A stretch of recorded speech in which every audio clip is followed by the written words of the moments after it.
When my mother, a few years ago, 4 years before my mother died, she saw that I had a large family, so she swapped breadboards with me. She used this breadboard beginning way back at the turn of the century, turn of the 1900s, early 1900s, when she was first married and began a family. She used this, and in her busiest years, she made 40 biscuits every morning for breakfast for her large family. The first thing we do is to take a sifter and sift self-rising flour into the tray. And then you make a little indentation. You wash your hands like you were preparing for surgery. Roll up your sleeves, wash your hands, make a little indentation in the flour. And then the way my mother used to do it is just get a big thing to make a big pan of biscuits. Get a thing of flour, of shortening here. A good grade of shortening, a good grade of self-rising flour. And then you pour buttermilk in it and work the flour in. What you're doing here is mixing self-rising flour, a good grade of shortening, and buttermilk into the work to work a soft dough so that you can make out biscuits.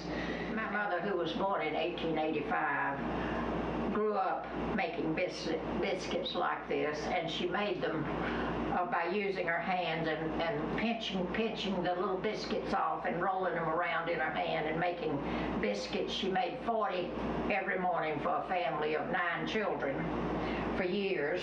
I don't make biscuits very often now, but we made them every morning for years, and my mother did all of her life. I've used about 2½ cups of buttermilk, thick buttermilk here into the flour. Mixing it with my hands, flour and shortening and buttermilk. Then as you mix it, you turn it over and over. Turn the dough over and over to mix it into a ball, into a soft ball.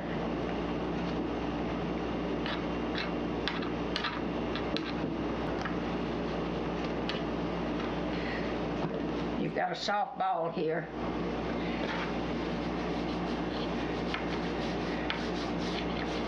Then you rub the flour off your hands so you can pinch off a little bit at a time, like this.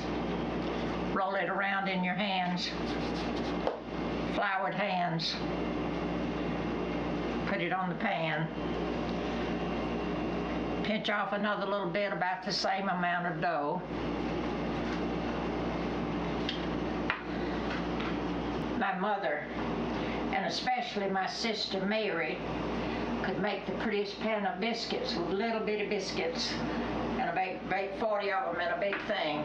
I never quite got I always made mine in too big a hurry to make them look as attractive as theirs, but they're always good. The secret of good buttermilk biscuits, Southern type buttermilk biscuits, is to not handle the dough as much any more than you have to. When you're making rolls with yeast, you handle the dough quite a bit.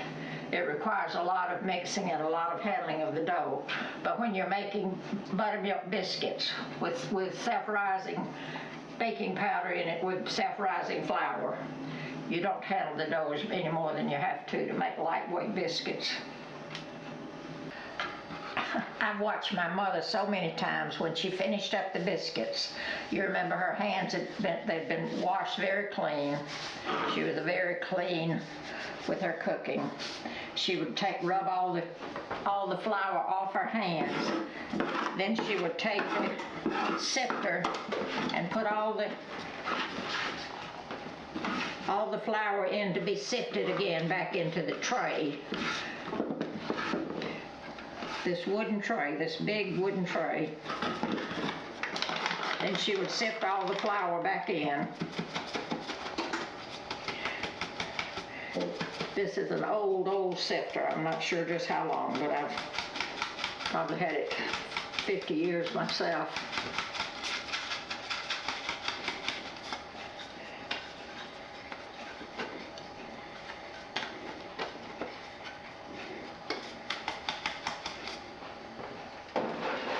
Then she would take a big dish towel and put it over the tray and set it aside so that she could make biscuits the same way the next morning. Preheat your oven to about 400 degrees and then set it in the oven. I'm the youngest of 9 children, and my father died when I was 9 years old, so I grew very close to my mother. And in 1982, I wrote a ballad that I wanted to honor my mother with, and I'm going to I'm going to try to sing this ballad. A ballad for my mother, written in 1982. My mother grew old, had lines etched in her face, had worked hard all her life with uncommon grace. She lived by the Bible, and when I'd visit a while, she'd tell me her secret of life with a smile.